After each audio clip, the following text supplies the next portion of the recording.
안녕하세요. 모두가 사는 교회 올리브교회 박종범 목사입니다.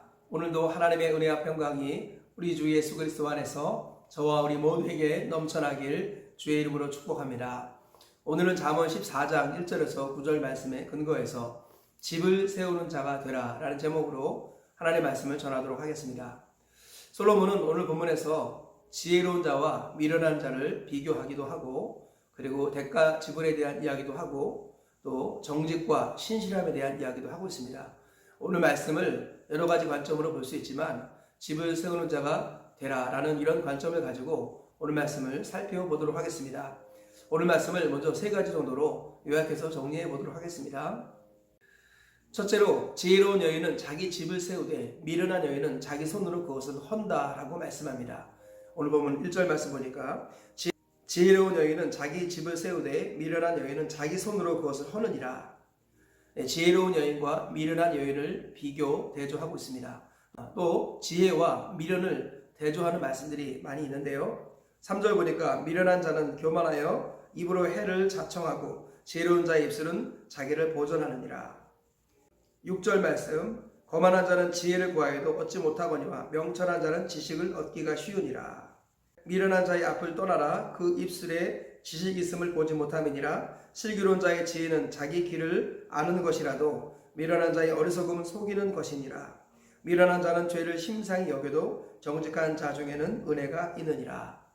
네, 오늘 본문에서는 특별히 지혜를 많이 강조하고 또 대조하여 미련한 것을 강조하고 있습니다. 그 중에 오늘 우리가 살펴보고 싶은 것은 바로 1절 말씀이었습니다. 지혜로운 여인은 자기 집을 세우지만 미련한 여인은 스스로 그것을 허문다라는 말씀, 이 말씀 우리가 마음에 새기면서 오늘 하루를 보냈으면 좋겠습니다. 둘째로, 정직하게 행하는 자는 여호와를 경외하고 신실한 증인은 거짓말을 하지 않는다라고 말씀합니다. 오늘 보면 2절과 5절에 이렇게 말씀합니다. 정직하게 행하는 자는 여호와를 경외하여도 패역하게 행하는 자는 여호와를 경멸하느니라. 신실한 증인은 거짓말을 아니하여도 거짓 증인은 거짓말을 맺느니라. 네, 솔로몬은 정직과 신실에 관해서 말씀하면서 정직한 자는 여호와를 경외하지만 패역한 자는 여호와를 경멸한다라고 말씀하고, 신실한 증인은 거짓말을 하지 않는다 이렇게 말씀하고 있습니다. 셋째로, 소가 없으면 구일은 깨끗하거니와 소로 인하여 얻는 것이 많으니라 라고 말씀합니다. 4절에 이렇게 나왔습니다. 소가 없으면 구일은 깨끗하려니와 소의 힘으로 얻는 것이 많으니라. 소를 키우는 것은 쉽지 않습니다. 많은 시간과 노력, 또 돈이 들어갑니다. 그러나 그 소의 힘으로 얻는 것은 그 이상일 수 있지요. 솔로몬은 이런 것들을 이야기하고 있습니다. 오늘 이 말씀을 통해서 집을 세우는 자가 되라 라는 이런 관점을 가지고 오늘 우리에게 주는 교훈을 살펴보도록 하겠습니다. 첫째로, 하나님의 집을 세우는 자가 자기의 집을 세우게 된다라는 것입니다.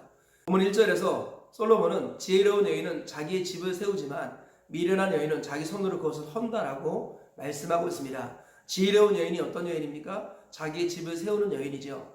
자기의 집을 어떻게 세울까요? 집을 세운다는 의미가 무엇일까요? 그것은 바로 가정을 세운다는 의미가 1차적이겠죠. 집에는 가정으로서의 집이 있고 건물로서의 집이 있습니다. 오늘 본문에서 1차적으로 강조하는 것은 가정, 즉 홈을 말하는 것이죠.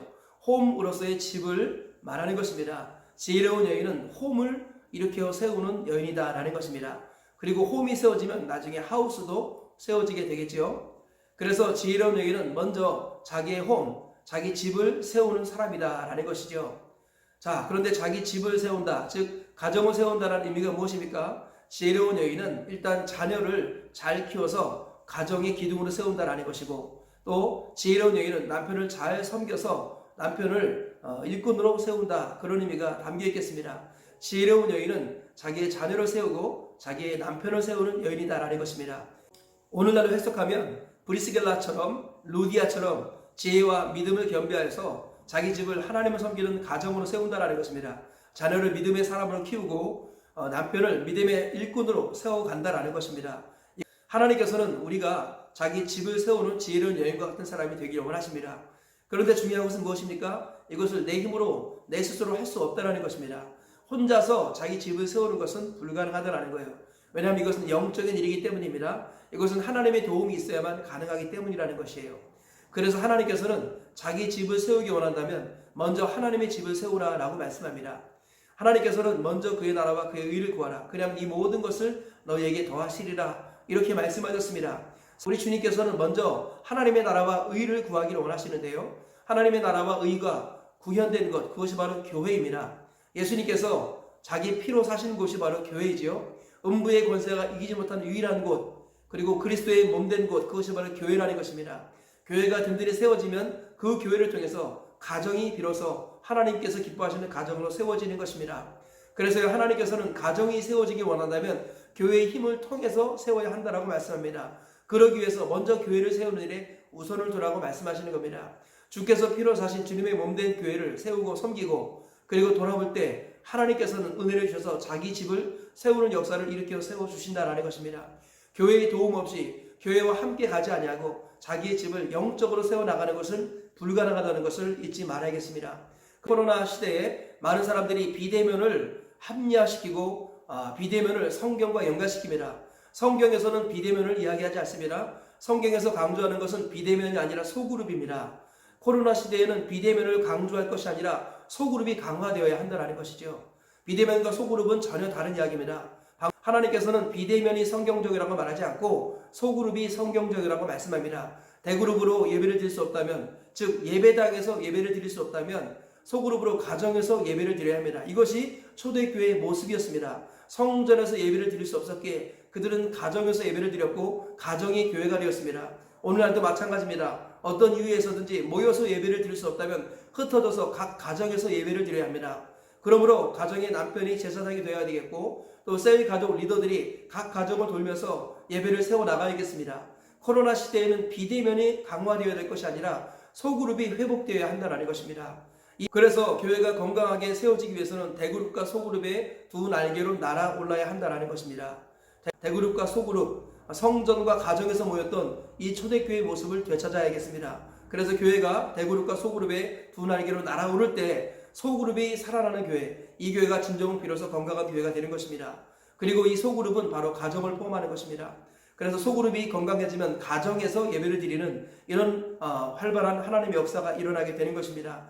그리고 모든 가정들이 예배를 드리게 될 때 이것이 바로 부흥이다라는 것입니다.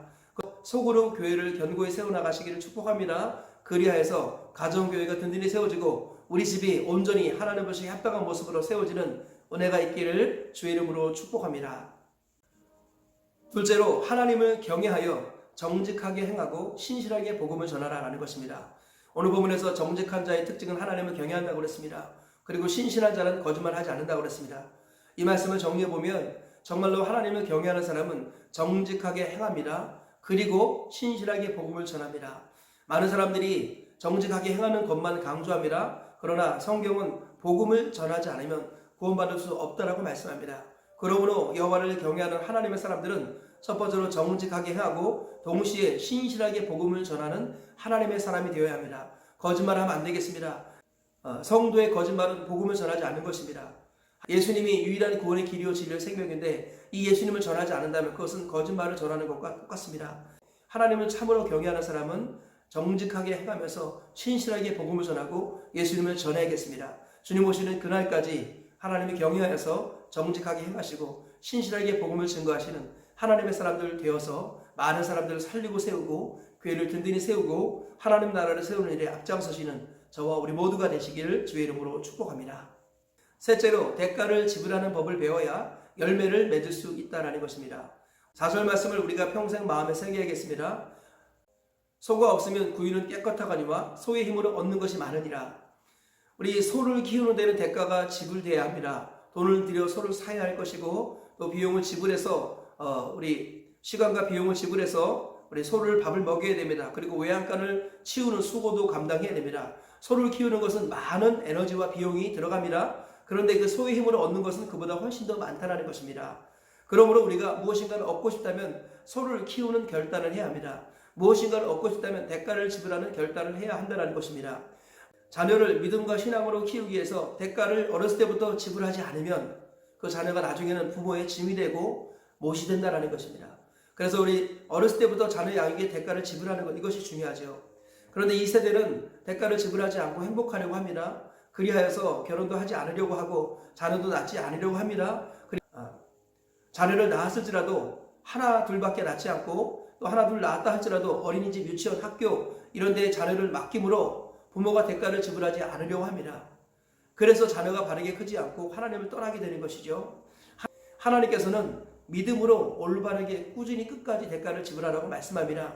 자녀를 통해서 행복을 누리고 싶다면 자녀를 어렸을 때부터 믿음으로 키워야 합니다. 신앙으로 키워야 합니다. 교회를 중심으로 키워야 한다는 것입니다. 그래서 자녀가 장성하여서 주 안에서 부모를 공경하게 되고 노년이 행복할 수 있다라는 것이죠. 교회도 마찬가지입니다. 교회가 부흥을 원한다면 전도의 대가를 지불해야 합니다. 전도하지 아니하고 부흥을 원하는 것은 속이는 것입니다. 교회가 기도응답의 복을 받기 원한다면 기도의 대가를 지불해야 합니다. 기도하지 않은 곳은 교회가 아니라 강도의 소굴이지요. 우리 주님께서는 범사의 대가를 지불하는 훈련을 해야만이 열매를 얻을 수 있다라고 말씀합니다. 소가 없으면 구유는 깨끗하지만 서로 인하여 얻는 것이 많다라는 것을 항상 기억해야겠습니다. 대가를 지불하는 삶을 살아야만이 열매 맺는 삶을 살 수 있고 행복한 삶을 살 수 있다는 것입니다. 범사의 가정에서나 교회에서나 대가를 지불하는 삶을 살아내셔서 참된 행복을 누리다가 하나님 품에 가시는 저와 우리 모두가 다 되시기를 주의 이름으로 축복합니다. 말씀의 결론을 맺겠습니다. 하나님께서는 우리가 집을 세우는 자가 되길 원하십니다. 그 말씀을 통해서 우리가 세 가지 교훈을 발견했습니다. 첫째로 먼저 하나님의 집을 세우면 하나님께서 우리 집을 세워주신다라는 것입니다. 먼저 하나님의 집인 교회가 든든히 세워지고 소그룹 교회가 강화되는 일에 나를 드릴 때 하나님께서는 그 소그룹 교회를 통해서 우리 집이 견고한 신앙의 가정으로 세워지게 하신다라는 것입니다. 둘째로 하나님을 경외하여 정직하게 행하고 신실하게 복음을 전하라는 것입니다. 참으로 하나님을 경외한다면 정직하게 살 뿐만 아니라 꾸준하게 한결같이 복음을 전해야 한다는 것입니다. 셋째로 대가를 지불하는 법을 배워야 열매를 맺을 수 있다는 것입니다. 자녀 양육이든 교회이든 가정이든 항상 대가를 지불해야만이 열매를 맺을 수 있습니다. 오늘 세 가지 말씀을 기억하시면서 집을 허무는 자가 아니라 집을 세우는 자로 세워지시고 그리고 마지막에는 하나님의 집에 들어가시는 저와 우리 모두가 다 되시기를 주의 이름으로 축복합니다.